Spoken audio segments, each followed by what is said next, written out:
Maybe just start off how things have gone since we had media day last Tuesday and how the team's doing since then. Good. Things are good. Appreciate everybody being here. Obviously excited, just ready to get started.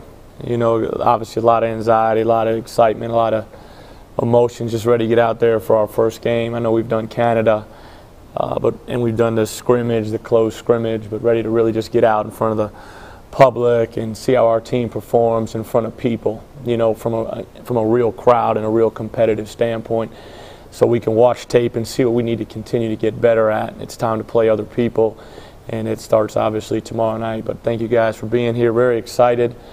Not much has changed since the other day, except, you know, we were over in Race Arena really basically since last Thursday, so our last 4 practices were over there.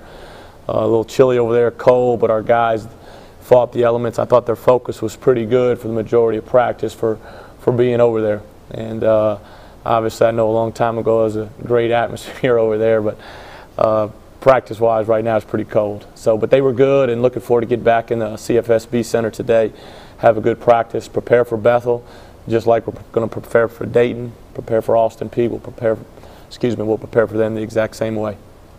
What do you know about Bethel? That might be one of the differences is getting information on it. Yeah, it's tough. You know, the one thing when you're playing these early season NAIA games and you look around the country right now, NAIA Division II games, you look at Seattle Pacific, you know, you look at them beating Arizona, you look at Northern Kentucky beating West Virginia, Northern State beating Butler, and the Mountain State beating Morehead State. Some very quality NAIA and Division II programs, so you can't obviously, the margin for error between, you know, very good NAIA and mid-major and high major, that the margin for error is not as much as people think. Bethel's played 3 games. They're 2-1. Played in the tournament up in Virginia this past weekend. Have a lot of players back from last year, so I don't know if they'll be intimidated just to come in here and play. Most of those guys are used to coming up here. We've obviously played them in an exhibition format the last couple years. But, you know, a lot of transition. We'll work on transition defense today. They really want to try to take you off the dribble because obviously their size isn't going to be 6'7", 6'8", 6'8".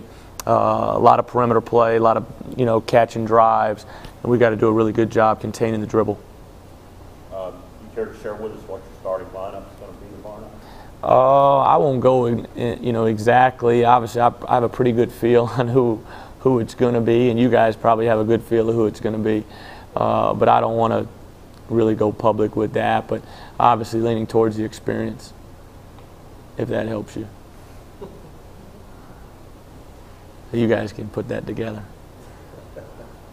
Who seems to be more nervous right now about the first game, you or the guys? You know, if I'm allowed to say this, probably me. And I don't know if it's just, I mean, it's a good nerve. I'm ready to just get started for a lot of reasons, just for me to see what I need to learn from and where I need to grow in what areas, and then to where our team, what we need to learn and what we need to grow and what areas we need to grow in. But I think they're excited, and mine is probably just a good nervousness, just ready to go.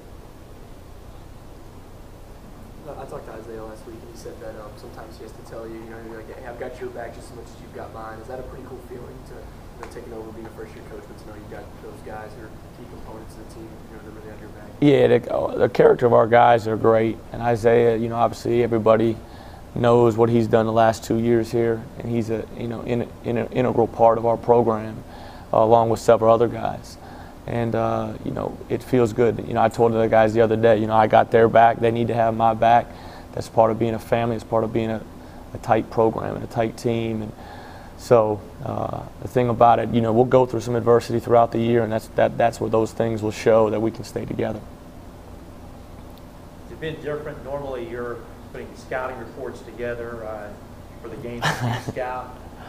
You don't have one, I guess, right now. You've turned that over to somebody else. Is it a little different? Yeah, it's different. It's funny. You think back, and you think, and when you're a scout, that you're just totally locked in, and now they're, you know, bringing stuff to you, and you're asking questions. And how do we want to do this? How do we want to do this? Whether it's guarding ball screens, how do they defend ball screens? Underneath, out of bounds, do they press? Don't they press?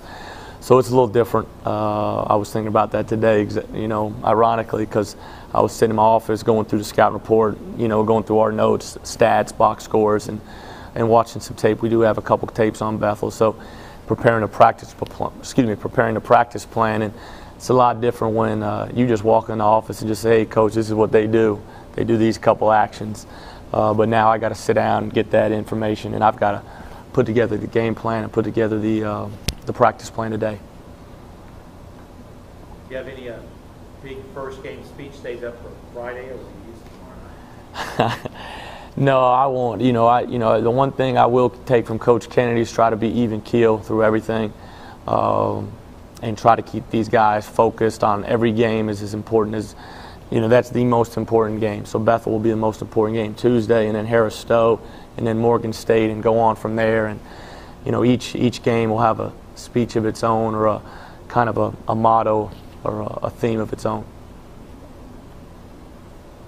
Over and under 2 technicals for you this year, what do you think?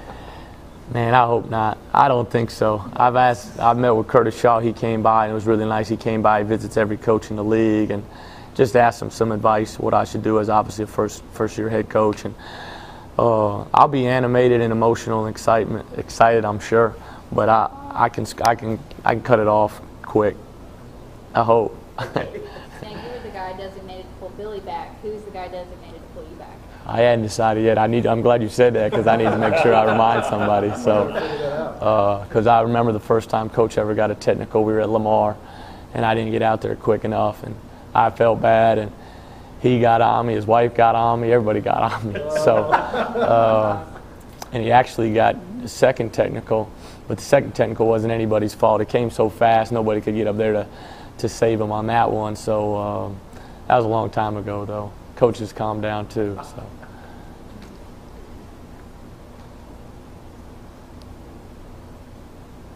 Any other questions? Anybody else? Coach, I thought you might want to maybe give everybody an update. You said you've spoken with Billy a little bit. Yeah, he's doing better. I talked to him the other night. They not scrimmage. They had an exhibition game against Dallas Baptist the other night, and he was able to be at the game, but not in the stands. He was able to be at the game and watch it from the video room in there, and he's slowly getting better, and is around the office a little bit more and talking to the players a little bit more, and just trying to extend his hours each day right now and making progress to getting back full speed and 100%. But he's doing better, and he watched the LSU game the other night, so we were texting back and forth during the game, so he was happy. I wasn't, but he was. So, anybody else got anything?